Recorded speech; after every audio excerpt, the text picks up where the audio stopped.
Hello and welcome to the first ever episode of Gym Girls Locker Room podcast, presented by me, Sydney Cassidy, alongside...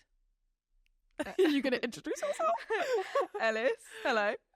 Ellis, and as well as I'm sure I know some very exciting guests in the future. Today, this is a little intro episode, a little get to know Gym Girls Locker Room. Why you're starting this podcast? Why we're here, what we're hoping to achieve. I'm gonna be so real with you. We did just film basically like half an hour of the episode, and then I sort of just had a wandering sort of eye, and I thought that camera doesn't look like it's rolling. And surprise. Well, actually, no surprises. I was literally about to say like, this would happen. Yeah. This literally would happen. But it's fine. It's the first episode, so I feel a bit more warmed up now. Let's take it as a practice run. Yeah, for sure. First of all, thank you so much for joining us. This is so beyond exciting. Kind of emotional. Like, for that 30 minutes we were rolling, I was just disassociating the whole time. So I was struggling to talk because I just could not even believe what was going on. For our audio listeners, we are sat in the most badass set. We got some lockers behind us. We're in a real life locker room. And yeah, this has been a really, really long time coming. I just cannot believe like we're actually here right now. No, I can't. So I wonder how many episodes it's going to take for us to actually deep it. Like 100 episodes in. Oh my god, Yeah, I can't believe it. No, it was crazy. I feel like first off we should probably introduce ourselves. Yeah. We did just literally introduce ourselves. Like, you didn't give background. Yeah. So, I'm Sydney, although a lot of you will know me as sydgrows. I'm an online content creator.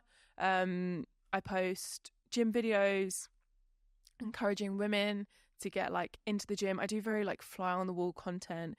And I feel like I kind of show people that there's, like, really nothing to be scared of.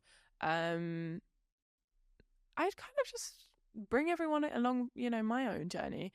I am also the founder of Gym Girls Locker Room. So that's me. Ellis is my darling sister. Oh, I also work, I guess, behind the scenes with sydgrows and Gym Girls Locker Room. Yeah, sydgrows, Gym Girls Locker Room, everything in between. She's been a real one. Probably since she was born. So I guess that's how it works with sisters, doesn't it? But yeah, no. So she's going to be here kind of behind the scenes, but for the episodes when it's just like me, I don't know about you guys, but I prefer to have somebody there to, like, I don't know, I just think it's like a nice listening experience to have someone bouncing off another person in the conversation. I don't really want it to be like a diary entry. I mean, if you guys want that, then I don't know. But honestly, yeah, I feel like that would be the nicest vibe. We're also going to have guests. We have some incredible guests. Stay tuned. Yeah. Stay tuned. That's all I gotta say. That's our period. But yeah, we've got some really sensational guests scheduled. Mm-hmm. We are also going to go for a range of guests. Like, it's not just going to be personalities. It's going to be, like, professionals, people that can really, like, teach us and shed some light on all things health, fitness, wellness. I think it feels like a really right time to have a podcast. Mm-hmm. Well, it did about 9 months ago when I initially thought of it, and now more so than ever. So Gym Girls Locker Room, if you don't know, get to know. No, Gym Girls Locker Room is a beautiful community of women. It started as a Facebook page that I set up in 2022. I was just like, kind of just, oh, hey guys, on my Instagram stories. I was kind of like, I have this vision where we have like a little safe space, a private page where women can kind of connect with each other, interact, ask for their favourite gym clothes, how the sizing comes up, between the brands, what their favourite supplements are, that kind of stuff. And it just took off. We named it Gym Girls Locker Room as a community, I asked my own followers. We had some incredible suggestions. We had like Power Buff Girls. Yeah. That's the one that really stands out. Yeah. I can't remember the other ones. There were so many. It'll be so funny because you can literally look at Sid's story highlight and you'll see all the videos. Yeah, of literally. like, oh my God, I have this idea, or like, yeah, the name's been chosen, Gym Girls Locker Room. And I remember at the start you were like, oh, I don't know how I feel about Gym Girls Locker Room. Yeah, I wasn't sure about it. We were going to go for Powerpuff Girls, but it was already, we couldn't go for it in the end because it was coined. And yeah, so that's how we arrived with the name. Honestly, for about a year and a half, it was just literally like growing from strength to strength. Women from all across the world would be joining this page. And to be honest, I'm going to be so real with you. I wasn't even checking. It was just in the back of my mind. I was like, oh, amazing. Like, there's, you know, a few thousand women on there. And I'd just bloody look and it'd be like, oh, now you have 10,000. Now you have 30,000. Now you've got 45,000. And it just kept growing exponentially. And Ellis has been working for me full-time now for quite a while, but at the time was just working for me part-time. And I just remember saying to her, oh, Ellis, can you work on approvals? And poor Ellis would literally be there like tapping, approve, decline, you know, like if a man tried to join or whatever. So it was just like this thing that kind of just kept growing and growing by itself. And I feel like Gym Girls Locker Room has always been bigger than me, I guess, in ways. It wasn't until this summer, 2023 summer. Yeah, it wasn't until this summer. I think it's nice to start at the beginning, especially as this is our introduction episode. I'll start, you know, and I'll tell you guys all about like my history, just because I think it really adds like context from like an understanding of the kind of place that I'm coming from. But what I will say now is that, you know, we're 2 years later. We've been on a UK gym tour. We have about 150,000 women in the Facebook page, 50,000 on our Instagram. Run club. We have two run clubs that run regularly, and we have the most insane. We have an office. We have the podcast. We now have a podcast, and we just have. Very exciting things. Ellis is just like so very excited the way she's looking at me right now. But we have like just an unreal year planned, and I feel like now it really feels like the time to have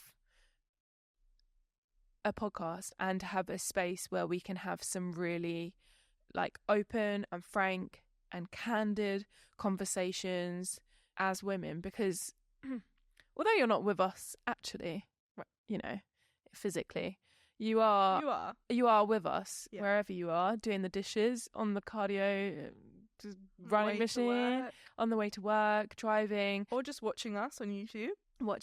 Yeah, I think like I feel like there isn't a space in the kind of way that we're hoping to create with this podcast for the gym girlies. And so I'm really looking forward to it. I think we're going to be able to make some real like movements, honestly. We're going to laugh, we're going to cry, probably everything in between. I just think like there's just not anything out there, I don't think currently, you know. Also, if for the people that are watching on YouTube, how incredible is our set? We built it with our very own hands. Like, that's the funniest part. Like, it's so funny, but it's also not so funny. Like, it's been hell. It's honestly, like, my family. We, actually, I don't know if you know that I say this to people, but we've been blessed and cursed with the do-it-yourself gene. Oh, yeah. Like, I didn't need to build this. Nor did I need to do it myself. Yeah, I did. Yeah, you did. I've really been out here, like, building. In the trenches. I've been in the... Are we swearing on here? Are we? I've been here in the trenches. I've been building. I've been sanding. No, sorry. I just got... Sorry. I just got... Go on. The memory of my mind. Sam, me, Jay, Sid, all with sanding paper, violently scrubbing.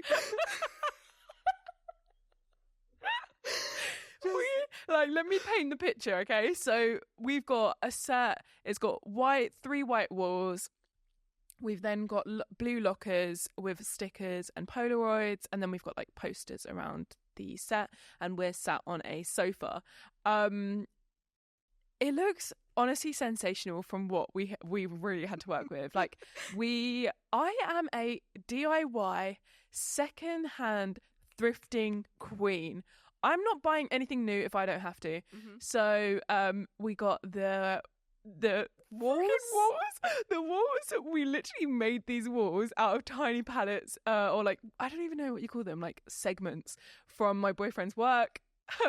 We got the lockers off of a woman from eBay, and it's just been a real labour of love. It's been trauma, but it's also been so fantastic, and I'm really pleased with it. And like, it feels so rewarding to feel like it's like a grassroots thing. Mm-hmm. Like, Gymshark as a brand is like, we care so much. Like, I think everyone thinks that we're this like fat brand, you know, we have loads of like budget behind us. Like, it's literally me, Ellis, and then we have 2 graphic designers, Meg and Emily, and then we've got Sam, who we love, who just actions everything, and then we've got Emma, our producer, and that is literally it. That is the extension of us. So I don't know, it just feels like really special, and it feels very on brand for us to have been in the trenches building. It's one big family, I feel like. Definitely, for sure. Yeah, and like, even just like the little like bits and pieces we have on the posters, like, they're all like special moments that mean a lot to us, and just like, yeah, I don't know, it's just really exciting. Also, we're gonna like take photos of every guest and like stick them on the wall. I feel like that would be so freaking cool. Yeah, I love. But yeah, okay, so anyway, that is Gym Girls Locker Room in a nutshell. Basically, stay tuned, join us on the ride, find us at Gym Girls Locker Room if you guys are interested or you don't already follow us. We put a lot of our events and activations and giveaways and all that fun stuff over there and on our stories. So yeah, but yeah, I feel like maybe perhaps I should start right at the beginning. Yeah, for sure. Because, you know, I have certainly mentioned my story, how I came to be, you know, so passionate about the gym, how I came to be like a content creator, but I don't feel like I've ever really like gone in depth in a place where like I feel so comfortable to be able to like really go in the way that I want to. I guess just like, how did you get into gym? Yeah, well, I did want to just start off by saying context. I was always a sporty child. I always did like, gosh, honestly, like every sport you could possibly imagine. Okay, well, I was actually recording this the other day for something, but anyway, I was thinking, gosh, they asked me, what did you do? And I was like, well, I did climbing, I did swimming, I did gymnastics, I did dancing. I mean, I'm not saying I was good at them. I actually get teased so hard by my mum and my sister because these girls out here, they're just like dancing like woo on stage. I just was not blessed with that. I actually can't even feel. Do you feel rhythm? I guess. Feel it in your body? Yeah. Well, anyway, I don't feel it. Definitely don't. Like, you just clap to something, you're like, is this it? Yeah. But you know, we all have our strengths. I did cycling, I did running, I'm literally like I did all of the kinds of athletics. Netball. No, I did netball. Shout out Becky. Don't know why I did that. Shout out to my dog. Shout out to my main girl, Becky. Literally one of my netball player friends. Well, she's also my bestie. Oh God, sorry, I'm digging a hole. I did a lot of sports. I'm sure there's some that I'm really forgetting. But anyway, it's fine. I think you get the hint. Did you do javelin? I did multiple forms of athletics. Oh, sorry. Cross country. I said running. Anyway, I definitely exercised a lot, and I did it because I found it fun. My parents very much encouraged exercise as a means to de-stress and as a means to make friends outside of your school friends. And yeah, so it was never really like pushed on me. I never had to do anything I didn't want to. It was always seen in a positive light. Yeah, always super healthy, always super positive, and always like empowered. Like kind of low-key feel like my parents have like blind confidence in me, which I love. Mum and dad, thank you. Thank you. But yeah, it was like I was always championed. I never really had like a negative association with exercise. Little known fact about me, I don't think many people will know this, that I am a stress head. I have always been like, I don't know if the word would be like highly strung. What do you think? Honestly, I don't know. Do you know what that means? I have no knowledge of that kind of topic.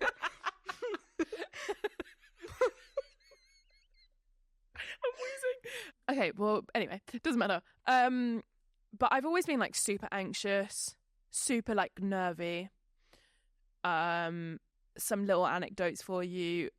Always used to cry at the side of like every sport that I would do.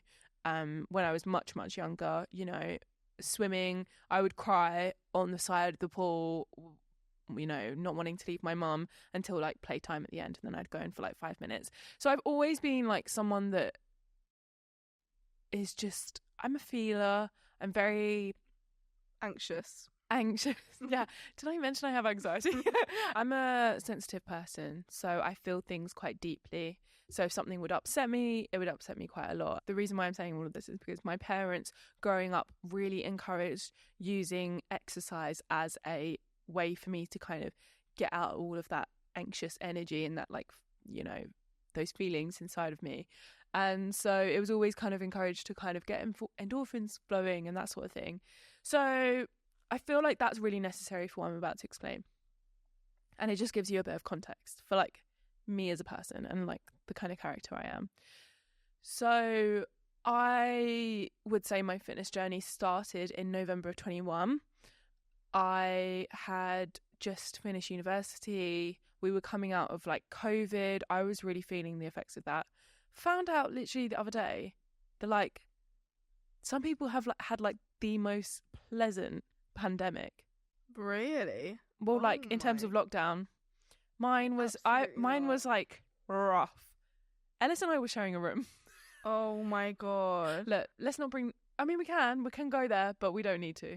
I feel like maybe that's a whole separate like growing up and like, yeah, the traumas. Not like I don't know. Just like, but yeah. So I was feeling that. I'd just gone through like a big breakup from someone that I'd been with for a long time. I'd lost a lot of my friends and kind of I think if I was going to label it now, I would say like I was depressed. I found it hard to like get out of bed, and I was very far from the kind of person that I wanted to be. And I kind of knew that, but also not. I was very lost. I remember feeling very lost. And I remember just having like brain fog all the time. I mean, I also was battling like an addiction as well. So, you know, I was dealing with a lot. And so I kind of give myself grace now when I think about it. But, you know, I was really struggling. From all different directions. From all different directions. Like my reality had really shifted at that point. But I feel like if I am going to just make a little note on that, like rock bottoms for anyone that is going through that, like that was definitely a rock bottom for me. Mm-hmm. But like they are so beautiful because you hit that bottom and you like literally, it's like hitting the bottom of a swimming pool, you know, mm-hmm. on the bottom of the seabed.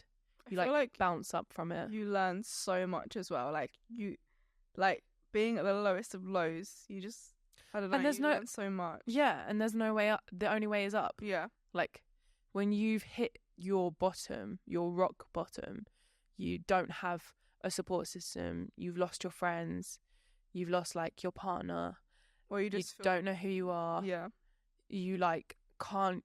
I'd quit my job and I was really, really unhappy and like really struggling. Like there really is no other way than like up. And so yeah, I started exercising because I remember thinking like, you know what I was talking about earlier of like endorphin, my parents saying, Sid, endorphins are so, almost like they were kind of whispering, Mm-hmm. my way. Like, remember how good it makes you feel. You'll never have a time, you'll never have a session when you've exercised and you'll regret it. You literally won't. Like, that will not happen. And so I had stopped exercising all throughout my teenage years, all throughout my 20s, and I very much used very unhealthy coping mechanisms for my stress that had just stayed. Like, that is just who I am. I am just like, I'm a highly sensitive person. I feel a lot. So that's always going to be me. And so my kind of throughout my teens and my 20s, I just used other means to sort of cope with that. And I guess maybe I kind of had reached a point where I was like, enough is enough. Like, I've got to do something about this. So as well as like seeking help through therapy and, distancing myself from people that weren't lifting me up to be the best kind of person that I knew I could be, which I'm sure will be a whole nother topic. Yeah. I did also just start going to the gym, and I went by myself. I had really no real experience, certainly not with lifting. I'd been in gyms before. I'd worked in a gym as a receptionist, and I'd kind of wandered around like the cardio area, or I'd gone to classes, but most of my experience was like drinking coffee in the gym bars and stuff like that. So yeah, and then when I started, I kind of was just going really, there was a lot of things I was running from, if I'm honest. Like, going to the gym, I was running from a lot. I was trying to stop smoking. I was trying to I found home life really difficult as well. Definitely transitioning from being a university student to coming home. And I didn't really have people to hang out with in the evenings. So there was multiple reasons why I was just like, okay, let me just go to the gym as a distraction. And I started exercising, and pretty much instantly I kind of connected with it and just felt like it was something to focus on when everything was looking so dark and looking so like bleak. And when I felt like I had so little guidance and direction, I felt that going to the gym at 8 p.m. after like my little part-time job, shift, that was like enough to kind of get me through, everything and give me enough direction. So yeah, that was like where I started. Sorry, I don't know if this is going too forward, but did you start filming straight away? So yeah, so I didn't, and God, I would not have even had enough confidence to do that. What actually happened next was that I kind of, for a long time, I would just kind of be in the cardio section. Then I migrated over, to the cables, which in my gym wasn't on the same floor as like the weightlifting section, the part I was terrified of going to. But I think I'm always someone, I think I kind of enjoyed the being outside of my comfort zone and the challenge, and I kind of knew that was like a goal of mine. I didn't know what I was doing the whole time. So I remember, gym social media wasn't as big as it was then as it is now. So there was like the main big names. I remember Lisa Fit. She's been posting for years, and I remember I would literally hold my phone right by my face, and I'd be like, okay, right, she's doing that, and I'd type in hashtag dumbbell only, workout. And so that's what I would do. And I guess over time, I just grew in confidence, and I was patient with myself. I didn't have any expectations of what would come. I was just like, oh, whatever. And then it was only really that I met some guys there that just really, I don't know, I feel like they found me at a time when I really needed them. Just nothing more than friendly faces that I could say hi to in the gym every day.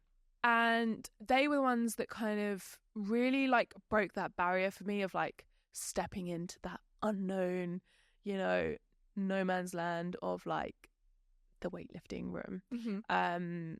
Because I was with these guys that were really experienced. It was like, it gave me permission to just kind of relinquish control and head over there with them. And so they really like, I think another reason why I'm really grateful for them is because they really like championed me being strong. And that's something I'd always felt a little bit of shame about. Like I'd always been more muscular than like other girls at school. And I'd always had like when the trend was like skinny girls, like yeah, like when it was like heroin chic and like it was all about the thigh gap and stuff like that. So it'd always been like a little bit of shame around that for me.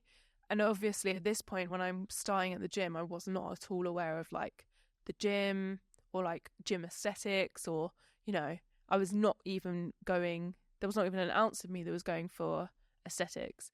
So I wasn't really aware of that, but like they really like championed me and, you know, sort of I guess I was really unlearning in those moments, like how special it is to be like strong and, you know.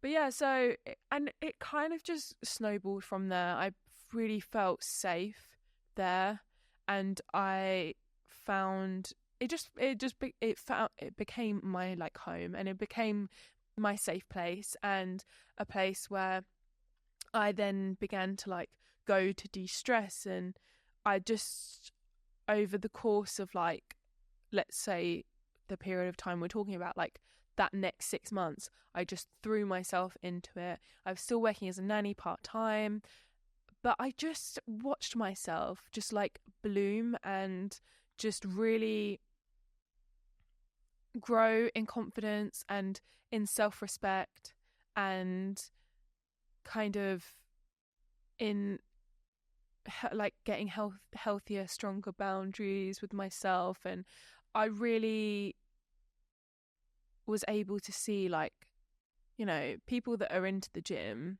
are so incredible. Like, I think to be someone who's like disciplined and like wants to take care of themselves like that, it's just a certain kind of person. I don't feel like I've really been around that for a lot of my life. And so I kind of learned a lot of things about friendship. And yeah, so that was like kind of how I got into it. To answer your question about like filming, coming from a creative background, I always tell people, I always felt like I had an itch that I needed to scratch. I had studied fashion at university. I'd gone and studied in the States for it, and in London I went to like one of the top schools. It was my life. Anybody that is like decent in the creative industries will know that you really have to like throw yourself into it. You have to want it. It's really cutthroat, and you really pour your heart and soul into everything that you do. And so it had been like, honestly, since such a young age, I'd known I'd wanted to do something creative. Ever since I can remember. Like, yeah, like Sydney watching is into fashion. Yeah. She wants to be a fashion designer. Yeah. Like watching Project Runway, watching Project Catwalk, my whole family would sit down on the sofa and I would be on the floor, and we'd be like there. My parents would print out like you know, like line drawings of women, and I'd be answering the briefs, drawing. Do you remember that? No, I don't, but that's really it's so cute. sweet, I must have isn't been it? too young. Yeah. So because I was quite young doing that, and like it was just my world. And I think I'd studied that at university, and then I went into working in the industry, and I was completely like shocked. And this is at the same time that I'm really struggling. I've graduated from university. I got a job in the fashion industry, and it just completely took the wind from my sails.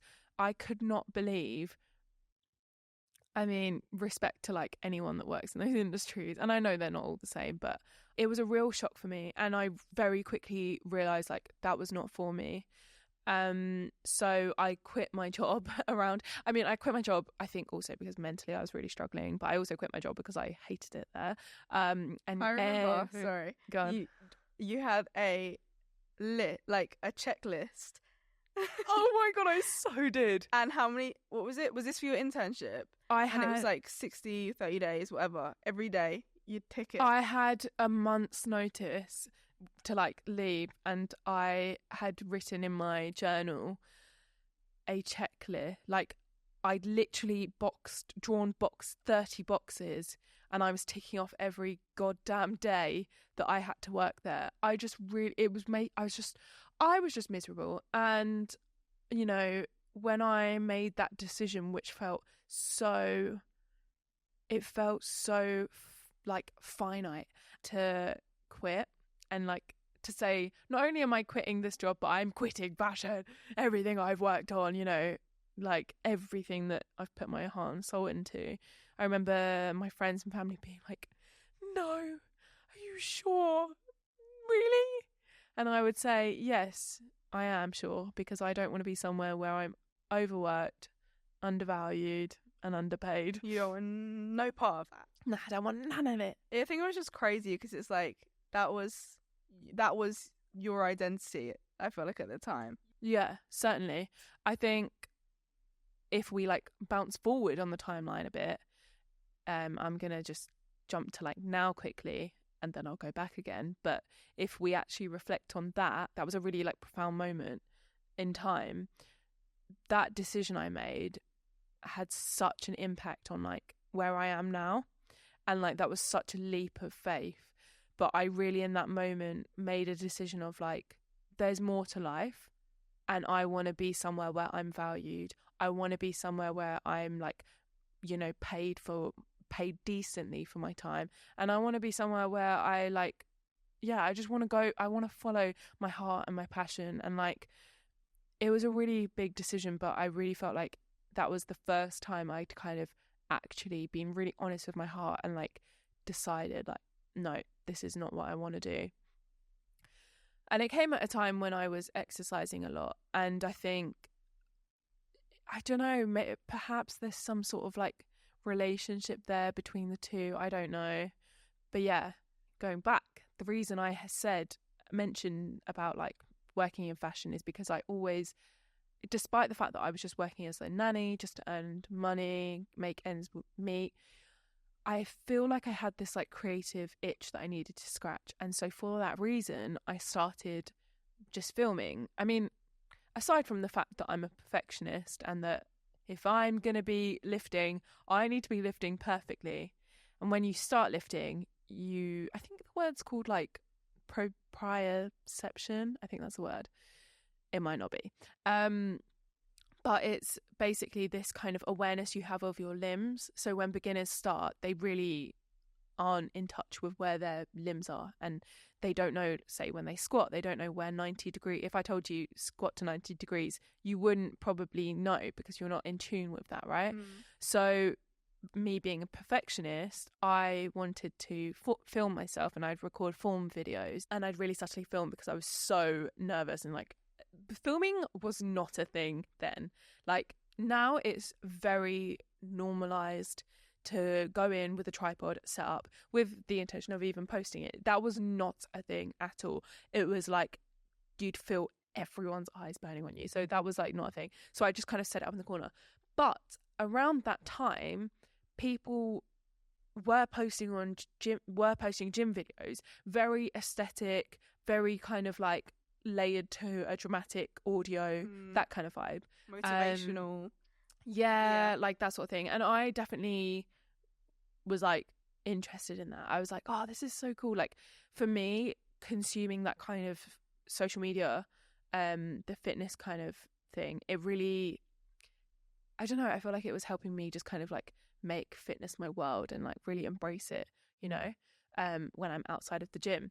And so I just kind of, I think because I wasn't doing anything creatively, I was just like, why don't I just, you know, why don't I just like, what's the harm in putting my form video with some like sick audio and like post it? And so I did so. And because I was training so much, because I literally had no one else to hang out with or nothing else to do, I was training a lot. And therefore I just posted every day. And then what happened was, one day I was just about to film my clip, and one of the girls in the gym, who I still like love and see all the time, she asked me, "Hey, are you going to be in the gym next time? Will I see you?" And she was like my first like gym friend, one of my first gym friends I'd found. It's like this older lady, love her.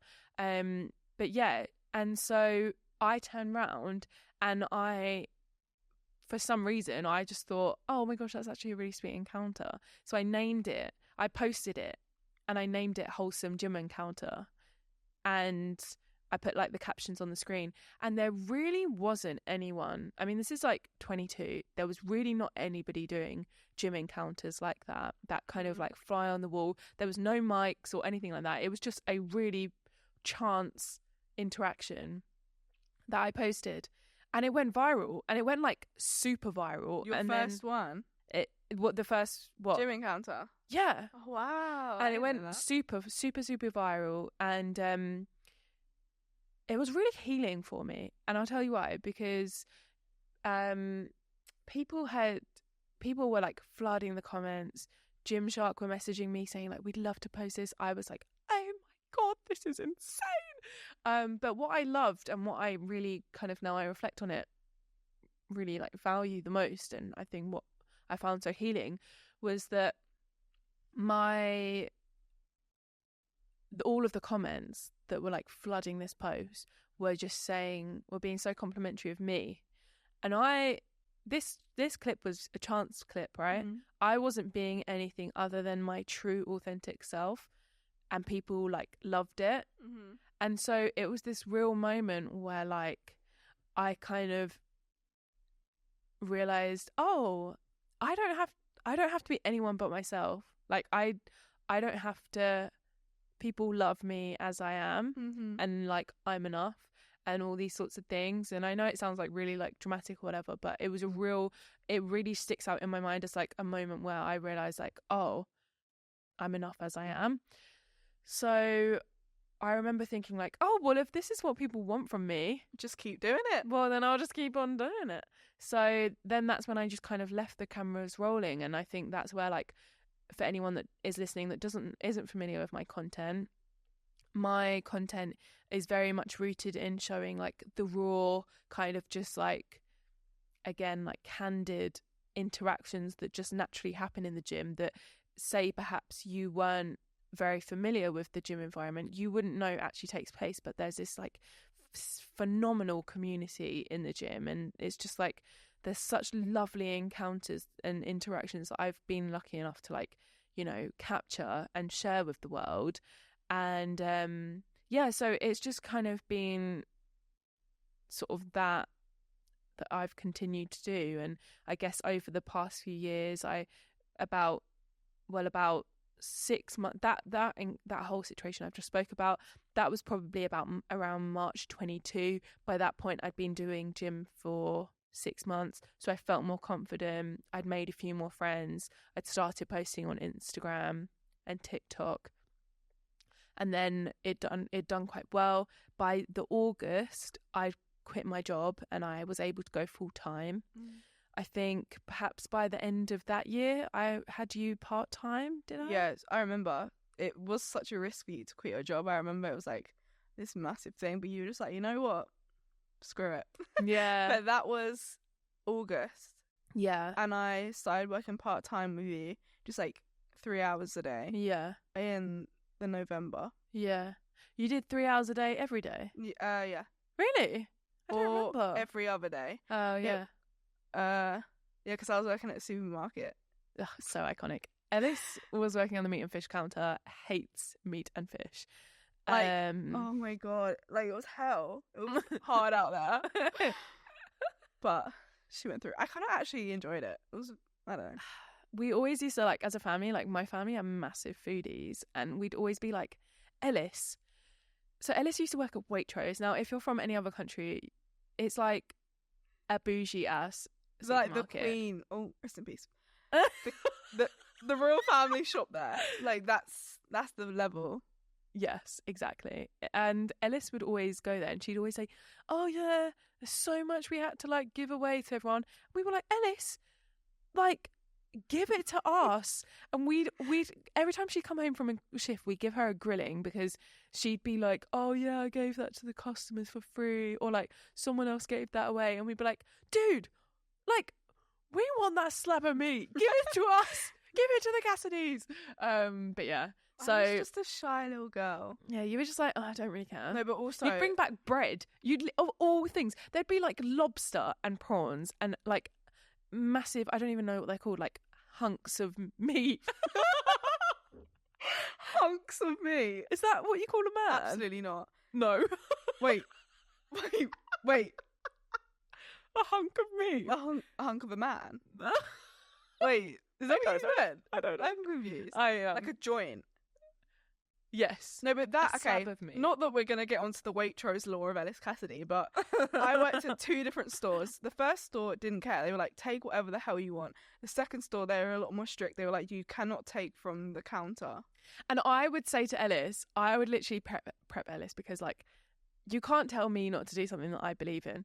So I'd literally sit Ellis down and I'd be like, listen, Ellis, if they have a policy that you can't take it, tell them that there's people starving. Like, I just feel like sorry, I'm really going off topic, but I feel like I really just have to, like, let's actually start. I have to preach it right now, okay? Yeah. Listen, if you're listening and you're a manager of Waitrose, I just need you to know. Any supermarket. Of any supermarket. I just need you to know that, like, that is so fundamentally wrong that you are binning, like, food. Bins So full of food. So I think many. it's so wrong. And, like, anyway, I'm just going off, but let me just run, okay? My friend Callum, shout out Callum from uni, he is like me. He doesn't let shit, like, just fly. Like, he worked at Waitrose and he told his, like, Waitrose in Bristol that they, like, needed to do something about it. So they actually reached out to a charity, and so they would, like, give all the food to the people that actually need it that day. I just think it's so wrong. Anyway, let's go back to the topic. That was such a tangent. Hey, let it run. It's a podcast. Yeah. Like, let it. Oh, so then Ellis, so Ellis was working for me. Oh yeah. It's been like, I don't know, I want to throw it to you, like, what's your experience been like? Because did you think of much, like, what did you think when, like, all this started happening to me? People, it's so funny, like, people always ask me, like, it must be so weird seeing your sister, like, blah, blah, blah, blah, blah. And I'm just like, I don't know. I feel like maybe I've been desensitized by it. You've been on the journey. From the very start. And also, I feel like you're my big sister, and, like, to me, you've always been this, like, really confident, like, she knows what she's doing. I know. And it's so funny to, like, know and, like, see what you thought you were, and, like, obviously you're 6 years older than me. You were just like, I want to be her. Like, that's what I was like to you. Yeah. But that was a bit of a tangent. But I don't know. I don't know. I guess because I've always worked for you, I have seen it slowly develop.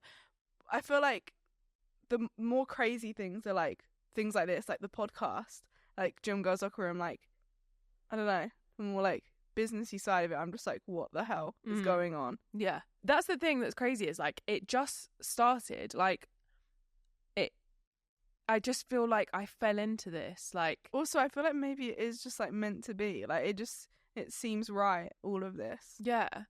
The thing that's so funny about, like, me as a child saying, like, oh, I want to work in fashion and I want to do this, and always really having a really strong idea of, like, what I wanted to do. No, I'm not doing that now, but I'm actually in ways doing that. Yeah. Like, I always wanted to be, like, when I was a kid, I wanted to be a doctor, and I wanted to be a doctor because I wanted to help people. I feel like I do that now. Oh, that's and wholesome. Like, That's wholesome. Stay wholesome. On brand. But, like, and then, you know, I wanted to be a radio host. Oh, got a damn podcast. No, joking. But, like, I always, you know, there's so much, like, you know, I wanted to be a designer, and in ways I do a lot of, like, the creative direction. You're very hands-on. I'm very hands-on with, like, everything that I do, and, like, all the projects that you guys are going to see unfold this year. It's really been from my heart, right? Mm-hmm. So it's, like, funny to actually see that it kind of all did work out in the end. But I definitely, like, when I talk to people, I definitely say that I really feel like this was absolutely like this life, and just like the whole thing, the good, the bad, the ugly, like it was all meant to find me and put me on this path to help like this many people. Going back to the being at your lowest of lows, just I guess to anyone out there, like, seriously, do not give up, because this won't just happen to you. Like, it happens to everyone. Like, Yeah, like there's truly nothing out of the ordinary about me. Like, I guess in ways maybe there is, but then also in other ways, like, no, you know, this is so possible for anyone. You just like really need to like connect with your like truest, most authentic self. Like, if we do now go back to like that year and like move on a bit further forward from that, kind of Ellis is working for me full time. I'm just getting a lot more brand deals. I've been able to go like full time myself, self-employed. The word of the year for me, I remember, and this is in one of my earliest YouTube videos, the word of the year for me was authenticity. Like, I would say that so much to everyone. Like, I just really wanted to show up as my most authentic self. I'd spent so many years like in unhealthy relationships, in an unhealthy relationship with myself, like hanging around the wrong kind of people, that like I'd become so alienated from the person that I wanted to be. I'm happy again to talk about this more in depth, but I won't today. But like, I did so much visualization, so much manifestation, and I just really got like really like honest with myself. Like, who do I want to be? Like, you know, am I someone where I look in the mirror and I'm like proud and happy of like who I am? And so everything started slotting into place when I started doing so. And yeah, so that year 22 was just about kind of like growing my socials, and Ellis was helping me with like more kind of just like actioning stuff, and I've never really been good at like admin and that sort of thing, and you know, I have a lot of admiration for people that do it all themselves. Like, there's a lot more behind the scenes than you think, and you know, a lot of it's just been winging it, and it's just nice to have someone to bounce off. But yeah, so that happened, and then in the new year of 23, I decided that I wanted to go solo traveling. I've come from a family where like we've always had food on the table. We've always been able to like do clubs and that sort of thing, and like sports and that sort of thing, but we've never really been able to like travel properly, or like, I feel like we're a working class family, right? And so I kind of thought, wow, how fantastic, like I'm in a position where I could actually go traveling. And I was living at home at the time still, and so I decided that I wanted to go to Southeast Asia. So in April of 23, I went to Thailand. I had intended to do more of Southeast Asia. However, I literally fell in love with Thailand so much that I just stayed there for like 5 weeks.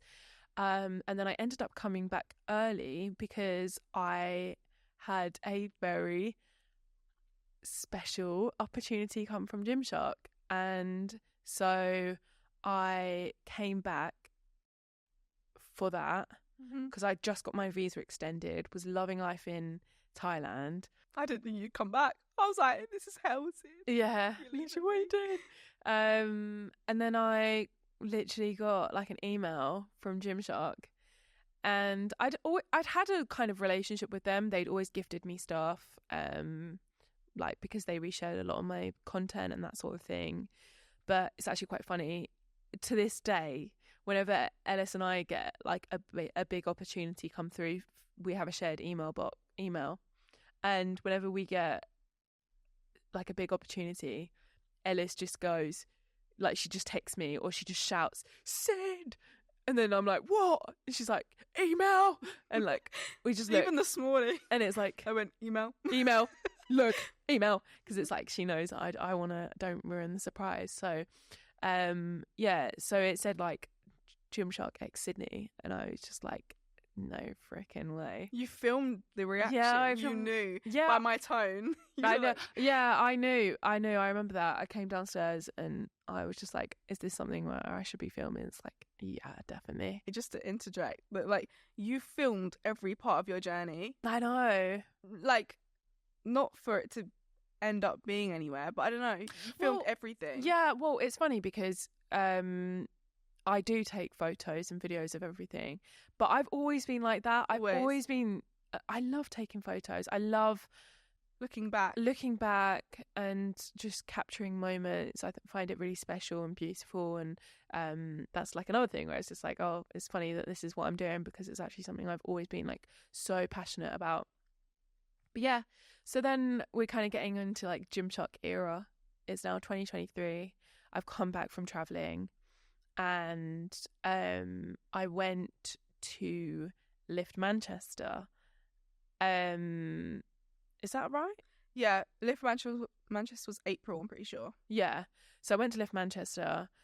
That was completely surreal. I've certainly battled with like imposter syndrome my whole life, but I would say that was like a new level. And you know, it's funny because now I look back and I'm like, no shit I dealt with imposter syndrome. To this day, I still haven't experienced something like Lift Manchester. You know, that was your that first... was really intense. I don't know, like just for, again, like for more sort of background for me and to get to know me, like I don't have a manager and I don't really go to like quote unquote influencery, my word I use, events, just because it's just not my thing. Like it's not, I love this world that I'm in. It's crazy, but like I love to retreat back to me and normal the core life of who I am, and that's not really who I am. So I've not really been, still to this point, haven't really had many encounters with that kind of life, and I'd somehow been invited with all of the athletes, you know, these people that about 4 months prior were people that like I watched daily, still watch daily, and like completely idolize. And you're telling me you want me to go and just chill with them in the hotel by myself and like not fangirl. And it was just completely and utterly surreal. So I struggled with that. You were really struggling. Like that was definitely like I've gone back to being 6 years old. I'm crying on the side of the swimming pool. How could you possibly expect me to go alone? And it's like, I always tell people growth comes outside of the comfort zone because it really does. It really does. I don't experience that now because I've done it so much. I've pushed myself out of my comfort zone so much, like where I don't, yeah.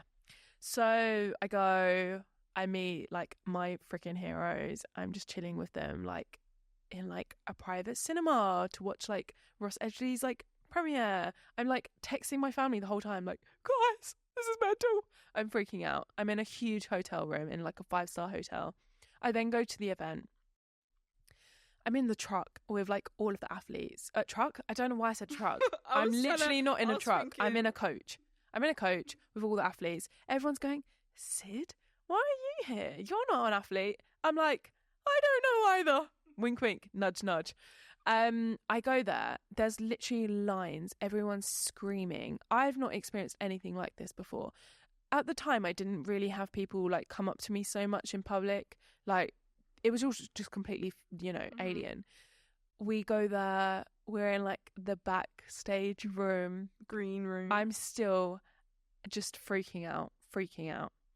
They asked me to go on like I was there for a panel talk with like Annalise Cruz, Brittany Lupton, Maymar, and I'm there and they're just like, there's hundreds of people watching us, and it was just utterly surreal. Like that was still just be like something I will hold on to like for the rest of my life completely. So after that I become a Gymshark athlete. I take my community away, we go to Bali, and pretty much since then I moved to Manchester, got a puppy. That was all very quick. Very quick. Very quick. But since then I kind of grew a team, and I guess Gymshark were really like the kind of people that gave me the push with Gym Girls Locker Room. They really said like, you've got something special here. Like, you've got a really engaged community. Like, what are you going to do with it? Like, we'd love to help you, like potentially have like a tour or something like that. And they really helped me kind of see. Shout out Adam. We've got a photo of him. We have a photo of like, we have like the moments, really special moments in like the Gym Girls Locker Room history on the set. But bar like a few people, one of which being Sam, who works with us now, Adam was like someone who really kind of made me believe in like myself. And like, you know, with Adam, like who I don't know if I mentioned was my Gymshark manager, he would say like, reach for the stars, and I'd tell him like my biggest dream, and then he'd be like, yeah, and what next? And more. Like, how can you push it even further? And so this like madness that we've created, like when, what was it, 2 years ago, I was like depressed, working, earning like £700 a month, like just really struggling. He was like a really big character in like making me believe in myself. It's just wild, and like we've gone from strength to strength now, and now I feel so far from that girl that I was. And I feel like that is hopefully a nutshell. Well, yeah. A big nutshell, a messy nutshell, yeah, and all over the place nutshell, but like that is me. And like, yeah, now where we're at is that like I would definitely say, it's funny because I'm in a position now where like there's so much going on with Gym Girls Locker Room, so much that like, you know, I always feel like a bit of a cop out when people say like creators especially go like, I've got so much coming, but like we actually have so much coming. It's just that things take time, and it's not worth spoiling. How long did this take? This took 9 months, but my oh my, it was like my oh my, boy oh boy, it was worth it. But yeah, like we've got really special things that I'm working very hard at. It feels like this is like a real big like movement, and so it's funny because actually content creation for me has taken a little bit of a backseat. It's still like a big part of my life and like my daily like or weekly tasks and whatever, but I would say like the position I'm in now feels like more of kind of like a director, like a kind of captain leading the ship. It's a lot of meetings now, a lot of planning, and I don't know, like idea generating, and it like going places, and it's just like a really special place to be in, and I feel so like deeply grateful and appreciative that like I've been, you know, given this opportunity. Like I really don't take it lightly. I just thank my lucky stars like every single day, because I just think like, gosh, life could be so different. And I realize that like, yeah, I am in such a fortunate position, but like I do feel like I'm doing good, and I feel like Gym Girls Locker Room is like what a lot of women need. And like, yeah, I'm really excited to see where like this goes, and like how not just like I'm so excited for the podcast, but like just like so many things, like the plans we have, like you said. It's really annoying saying, oh, the plans we have. Yeah. But like, yeah, I agree. I feel like Gym Girls Locker Room is really going to help out with help a lot of people. Yeah. Okay, before we leave you, we have a fun little segment. It's called Locker Room Confessions. Basically, this is something that we'll probably do like, I would say probably every episode, but it might change. We've got a few segments. This will be the first one we'll do for you. And it's basically where you guys send us in funny, embarrassing, silly little stories. Voice memos. You know, just chats with the girls. But yeah, this is our first one. I haven't listened to it. If you guys want to send a voice memo or ask any questions, follow Gym Girls Locker Room Instagram, because we'll be posting the stories. Yeah, feel free to send through voice notes. We have people on DMs all the time checking.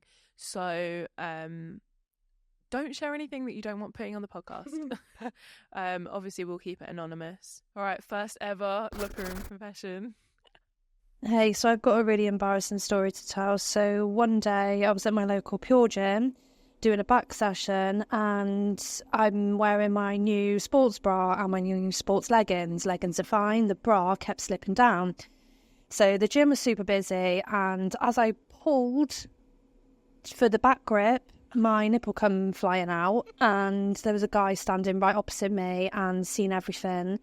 Obviously, I rushed at this point and tucked my nipple back in my bra, had an absolute meltdown, ran to the toilet, cried a little, come back, and he was still there. So I don't know whether he was waiting for round 2 or something else to happen. But I think he was just we were both so in shock. I just ended up and going, and I left.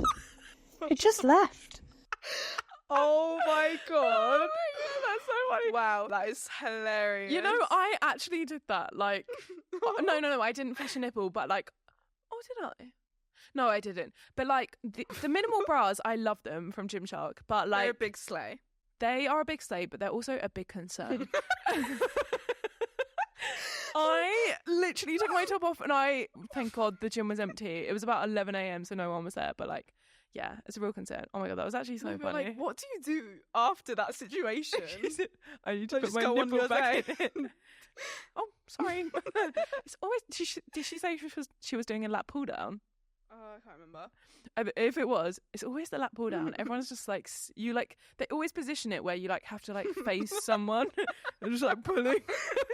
No, I think it was that. Yeah, no, that's brilliant. No, so please, funny. if you guys have any locker room confessions for us, please feel free to send them in. Again, don't put anything in the voice note that you don't want put on the pod. But yeah, wow. High five. High five. Thank you so much for listening. I feel like that was a fat monologue, but I guess that's what a podcast is. Honestly, yeah, just be prepared for tangents, like meat and fish counter. Other things like that.